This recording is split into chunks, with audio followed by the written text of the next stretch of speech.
Hello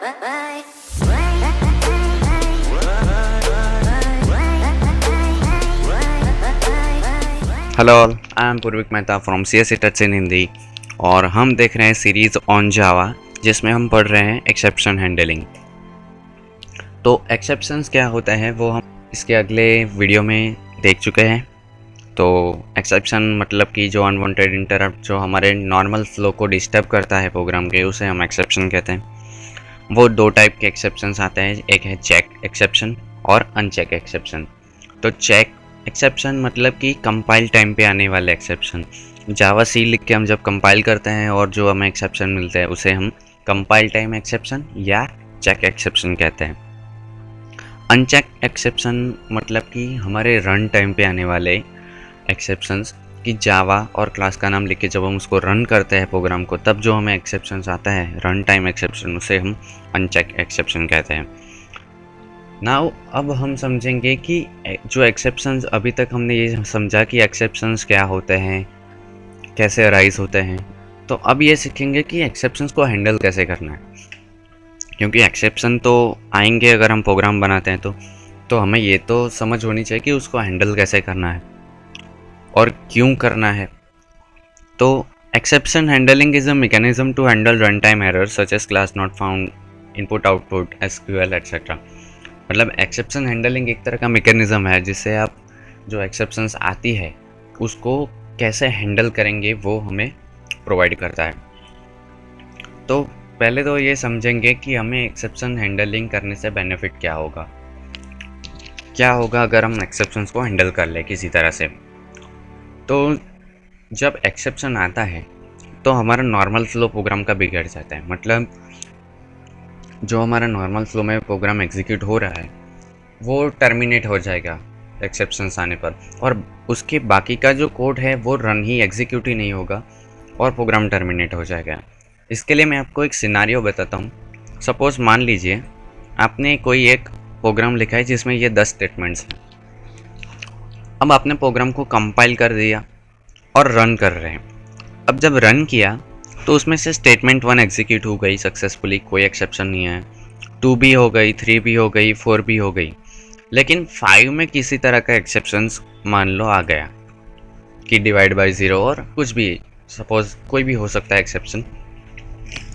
तो जब ये 5वें स्टेटमेंट पर एक्सेप्शन आएगा तो वो आपको एक एक्सेप्शंस एरर शो करेगा कि लाइन ये 5वें स्टेटमेंट के अंदर ये एक्सेप्शंस है, और ये जो बाकी के जो स्टेटमेंट्स हैं 6 to 10 वो एग्जीक्यूट ही नहीं होंगे, वो टर्मिनेट हो जाएंगे अगर आपने एक्सेप्शंस को हैंडल नहीं किया है। तो ये तो गलत बात हो गई, क्योंकि सपोज मान लीजिए यहाँ स्टेटमेंट 1 में आपको कोई डेटाबेस ओपन किया है, 2, 3, 4 में सपोज क्वेरी एग्जीक्यूट की है, लेकिन 5 में किसी तरह से डेटा फैच नहीं हुआ या टेबल की कोई एरर आई और एक्सेप्शंस आ गया, तो ये बाकी की लाइन तो चलेगी ही नहीं।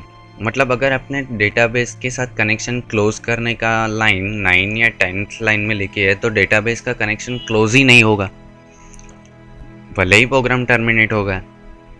तो ये तो सिक्योरिटी के हिसाब से भी गलत हो जाएगा।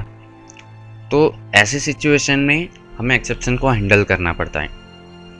अब हैंडल करने से होगा क्या कि ये 4 लाइन एग्जीक्यूट हो गई, फिर जब ये 5वें में एक्सेप्शन आएगा तो वो आपको मैसेज तो थ्रो करेगा कि इस 5वीं लाइन में एक्सेप्शंस है। तो 5वें में ये एक्सेप्शंस का मैसेज भी हमें शो करेगा और उसको वैसा छोड़ के ये जो बाकी के स्टेटमेंट्स हैं उसको एग्जीक्यूट करेगा। इसके लिए हम प्रोग्राम भी देखेंगे अभी कि कैसे ये सब होता है। ये जस्ट आपके दिमाग में बैठ जाए कि सिनारियो क्या होता है एक्सेप्शन में, इसलिए ये एक छोटा सा एग्जांपल है कि किस तरह से ये वर्क होता है। तो आई होप आपको ये तो समझ में आ गया होगा कि एक्सेप्शंस को क्यों हैंडल करना होता है हमें। अब कुछ कॉमन सिनारियोस देखते हैं जिसमें एक्सेप्शंस आते रहते हैं। कि हम कोई नॉर्मल प्रोग्राम लिखे तो ये जो लिस्ट आउट किए गए हैं वो नॉर्मल, मैंने वैसे कई तरह के होते हैं लेकिन मैंने चुन के ये 4 या 5 जैसे निकाले हैं कि ये डिफरेंट टाइप के होते हैं। तो इसको मैं आपको प्रैक्टिकली दिखाना चाहूँगा कि मैंने कुछ प्रोग्राम लिख के रखे हैं। तो ये एक पहला प्रोग्राम है, example1 नाम की क्लास बनाई है मैंने। उसमें मैंने इंटीजर में 3 नंबर लिया है, ए, बी और सी, जिसमें ए की वैल्यू 50 है, बी की 6 और सी की 6। अब डी में मैं बी माइनस सी करा रहा हूँ, मतलब कि 6 माइनस 6, मतलब डी की वैल्यू अब हो गई है 0। अब एक और वेरिएबल है y, उसमें मैं ए को डिवाइड कर रहा हूँ डी से। ए की वैल्यू है 50 और डी की वैल्यू है 0, क्योंकि डी में हमने क्या असाइन किया है, B minus C. 6 minus 6 is equal to 0। तो ये 6 माइनस, हम किसी भी नंबर को 0 से यहाँ पे डिवाइड कर रहे हैं इस जगह पे, तो ये तो पॉसिबल नहीं है। मतलब कि यहाँ पे आएगी एक्सेप्शन।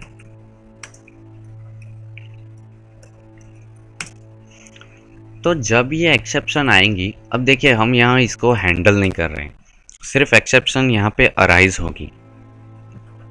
तो आप देखेंगे कि जब ये एक्सेप्शन अराइज होगी तो इसके बाद का ये जो स्टेटमेंट है system.out.println, ये एग्जीक्यूट होगा या नहीं।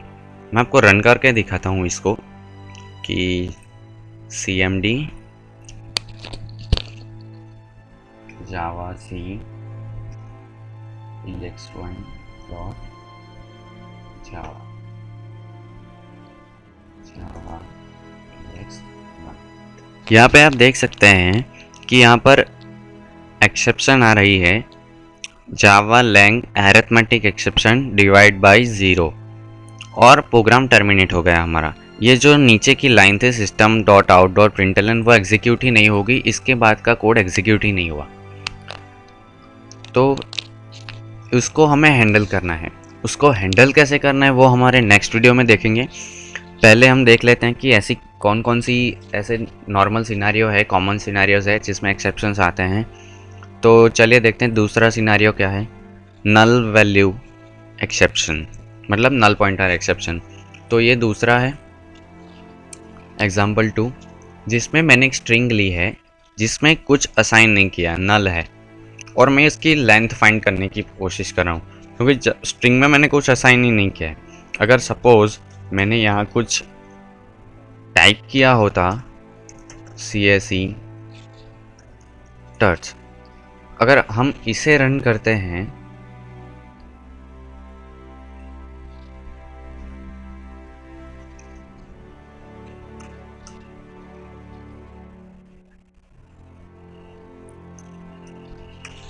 तो देखिए यहाँ पर आंसर आ रहा है 7, कि इसकी लेंथ 7 है। लेकिन मैं यहाँ पर असाइन ही नहीं करता हूँ कुछ भी, और नल रहने देता हूँ इसको। और फिर जब मैं इसको कंपाइल और रन करूँगा तो देखिए यहाँ पर एक्सेप्शन आती है, नल पॉइंटर एक्सेप्शन, मतलब वेरिएबल में कुछ है ही नहीं और आप उसका लेंथ फाइंड करने की कोशिश कर रहे हैं, तो उसे कहते हैं नल पॉइंटर एक्सेप्शन। तो ये दिखाएगा जावा लैंग नल पॉइंटर एक्सेप्शन इस करके। अब देखते हैं तीसरा scenario, wrong formatting of value. ये भी कई बार आता है। तो उसमें क्या है कि मैंने एक स्ट्रिंग ली है जिसमें मैंने CSE टर्ट्स असाइन किया हुआ है, और ये देखिए ये एक स्ट्रिंग है CSE टर्ट्स, और उसको मैं इंटीजर में कन्वर्ट करने का ट्राई कर रहा हूँ। अब ये छोटा सा 2 लाइन का कोड है, इसलिए आपको समझ में आ जाएगा कि स्ट्रिंग में आप इंटीजर को कन्वर्ट करें। लेकिन अब 50 या 60 क्लास का कोई प्रोग्राम है जिसमें 10 डेवलपर एक साथ काम कर रहे हैं, तो कौन सी क्लास का क्या वेरिएबल किस टाइप का एक, कौन जानता है इसको। और उसमें तो ऐसा डिफाइन भी नहीं होता कि स्ट्रिंग है या इंटीजर है, हम वो जो जेनेरिक क्लास है उसका ही यूज़ करते हैं। तो उस टाइम पे क्या होता है कि अगर आप स्ट्रिंग को पार्सेंट करके इंटीजर में कन्वर्ट करना चाहे तो ये गलत है, क्योंकि ये नैरोइंग कन्वर्जन हो जाएगा। अगर आपको टाइप कन्वर्जन पता है तो नॉर्मल सीधी सी बात है कि एक छोटा सा डब्बा है और उसमें आप उसमें सपोज़ मान लीजिए कि 2 बिस्किट या 3 बिस्किट रह सकते हैं एक साथ लाइन में, और आप उसमें 5 डालने की कोशिश करेंगे तो वो ओवरफ्लो हो जाएगा, तो पॉसिबल नहीं है। लेकिन उससे बड़ा डब्बा है जिसकी कैपेसिटी 5 या 6 बिस्किट की है और आप उसमें 1 या 2 भी रख दें तो कोई फ़र्क नहीं पड़ता। तो ये चीज़ यहाँ हो रही है कि स्ट्रिंग अगर हम बात करें तो ये नैरोइंग कन्वर्जन हो रहा है string to integer, so that's why वो एक एक्सेप्शन थ्रो करेगा तो देखिए क्या एक्सेप्शंस आता है।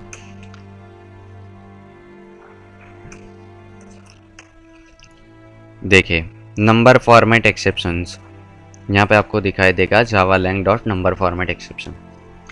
अब पता नहीं आपने नोटिस किया या नहीं, लेकिन ये जो सारी एक्सेप्शन आ रही है वो सारी रन टाइम पे आ रही है। अब देखिए यहाँ पे जो ऊपर से हमने किया, तो देखिए जावा सी करके हमने कंपाइल किया तब कोई एक्सेप्शन नहीं है, लेकिन जब उसको रन किया तब अरिथमेटिक एक्सेप्शन आई। फिर वैसे एग्जाम्पल 2 को कंपाइल किया तब कोई नहीं आई एक्सेप्शन, लेकिन जब उसको रन किया जावा एग्जाम्पल 2 करके तब नॉल पॉइंटर एक्सेप्शन आई। तो ये जो सारी मैं एक्सेप्शन दिखा रहा हूँ वो अनचेक एक्सेप्शन है, मतलब रन टाइम पे आने वाली एक्सेप्शन है। ये देखिए एग्जाम्पल 3 में भी ऐसा ही हुआ है कि कंपाइल टाइम पे कोई एक्सेप्शन नहीं है, लेकिन रन टाइम पे आ रही है की नंबर फॉर्मेट एक्सेप्शन। अब चौथा है कि array index out of bound. इसको तो मैं अपने अगले वीडियो में समझा चुका हूँ, लेकिन मैंने प्रोग्राम बनाया है तो आपको दिखा देता हूँ कि यहाँ पर आप देखिए कि एक एरे है जो जिसकी साइज़ 4 मेंशन की हुई है। अब लूप 5 बार एग्जीक्यूट होगी, क्योंकि 0 से लेके 5 तक हम इसको रन करवा रहे हैं। लेकिन हो क्या रहा है कि आई की वैल्यू हम ए ऑफ आई में असाइन करें, तो इसमें होगा ये कि जब आई की वैल्यू 0 होगी तो ए ऑफ 0 इज इक्वल टू 0 हो जाएगा। फिर 1 होगी तो ए ऑफ 1 इज इक्वल टू 1 हो जाएगा, ए ऑफ 2 इज इक्वल टू 2 हो जाएगा। लेकिन ए ऑफ 4 हो जाएगा, उसके बाद a of 5 is equal to 5 possible नहीं है, क्योंकि साइज इसकी 4 है। तो एरे की जो हमने मैक्सिमम इंडेक्स दिया है उससे 5 बढ़ जाता है, तो इसमें एक्सेप्शन आएगी array index out of bound. तो देखिए हम इसको कंपाइल करके देखते हैं। कंपाइल टाइम पे इसमें कोई एरर नहीं आएगी, रन टाइम पे वो हमें एरर देगा array index out of bound. तो देखिए जो एक्सेप्शन आई है वो 5th लाइन में आई है कि जब लूप 5वीं बार एग्जीक्यूट हुई तब ये एक्सेप्शन आई। तो उसके पहले का जो एग्जीक्यूट होना था कोड वो हो गया, कि यहाँ पर हमने प्रिंट करवाया system dot out dot println i की वैल्यू। तो देखिए लूप 0 से स्टार्ट हो रही है, इसलिए 0 1 2 3, मतलब लूप 4 बार एग्जीक्यूट हुई लेकिन 5वीं बार नहीं हुई, क्योंकि इंडेक्स हमने 5 ही दिया 4 ही दिया हुआ है एरे का। तो उसे कहते हैं array index out of bound, की एरे की साइज से ज़्यादा आप उसमें कुछ असाइन करने की कोशिश कर रहे हैं तब आने वाली एक्सेप्शन है array index out of bound. अब एक हायरार्की है कि एक्सेप्शन क्लासेस की, तो all exception classes are sub type of Java lang exception class. ये जो जावा का लैंग पैकेज है उसमें एक्सेप्शन क्लास है। तो जो एक्सेप्शन की जितनी भी क्लासेस हैं ये इस क्लास की सब क्लासेस है, जावा लैंग पैकेज के exception class. The exception class is sub class of the throwable class. यहाँ पर आप हायरार्की में देख सकते हैं, ये जो जावा लैंग है उसमें एक क्लास है थ्रोएबल क्लास। ये ऑब्जेक्ट एक्चुअली एक सुपर क्लास है, तो ये वो ऑब्जेक्ट नहीं है जो हम समझ रहे हैं, ये एक्चुअली क्लास है। यहाँ पर आप देख सकते हैं ओ कैपिटल किया गया है, सो ये एक क्लास का नाम है, ये एक सुपर क्लास है इन सब की। सो जावा लैंग के ऑब्जेक्ट की थ्रोएबल क्लास, ये थ्रोएबल इन सब के लिए इसे सुपर क्लास कहा जा सकता है। ये जो इतना पोर्शन है इनकी सुपर क्लास है थ्रोएबल क्लास, इसलिए यहाँ लिखा गया है कि एक्सेप्शन क्लास इज अ सब क्लास ऑफ थ्रोएबल क्लास। ये देखिए ये रही एक्सेप्शन क्लास, ये तो ये सब क्लास है थ्रोएबल क्लास की। अब ये थ्रोएबल क्लास क्या है, एक्सेप्शंस क्या होता है, ये हम समझ चुके हैं। थ्रोएबल क्लास के बारे में हम नेक्स्ट वीडियो में समझेंगे डीप में। सो एक्सेप्शंस क्या होता है हमने समझ लिया है। अब रन टाइम एक्सेप्शंस हमने देखे अपने अगली स्लाइड में कि ये सारे जो है अरिथमेटिक है, नल पॉइंटर एक्सेप्शन है, नंबर फॉर्मेट एक्सेप्शन है या array index out of bound exception है। तो ये सारे रन टाइम एक्सेप्शंस हैं, क्योंकि कंपाइल टाइम पे ये कभी नहीं आते, ये रन टाइम पे आते हैं। तो आई होप आपको यहाँ तक समझ में आया होगा, और आप जो कंसेप्ट समझना चाहते थे वो मैं ठीक से आपको समझा पाया हूँ कि एक्सेप्शंस क्या होते हैं, उसको हैंडलिंग क्यों करना चाहिए। अब कैसे करना चाहिए उसको हम नेक्स्ट वीडियो में समझेंगे कि अब तक हमने ये समझा कि एक्सेप्शन क्या होते हैं और हमें क्यों उसको हैंडल करना पड़ता है और कैसी कैसी कॉमन सिनारियोज है जब ये एक्सेप्शंस आते हैं। अब नेक्स्ट वीडियो में हम ये समझेंगे कि ये जो एक्सेप्शन आ रहे हैं तो हमने देखा हमारे जो प्रोग्राम रन किए उसमें कि प्रोग्राम टर्मिनेट हो जाता है एक्सेप्शन आ जाने के बाद, उसके बाकी के स्टेटमेंट एग्जीक्यूट नहीं होते। तो नेक्स्ट वीडियो में हमने ये सीखना है कि उसको हैंडल कैसे करना है, कि एक्सेप्शन आ गया तो उसको हैंडल करके हम प्रॉपर मैसेज दे दें और हमारा प्रोग्राम टर्मिनेट ना हो, प्रॉपर रिस्पॉन्स दे के बाकी के जो स्टेटमेंट है वो एग्जीक्यूट होने चाहिए। तो उसको हम देखेंगे नेक्स्ट वीडियो में। तो बने रहिए हमारे साथ इन CSE touch in Hindi. And thanks for watching. Happy coding.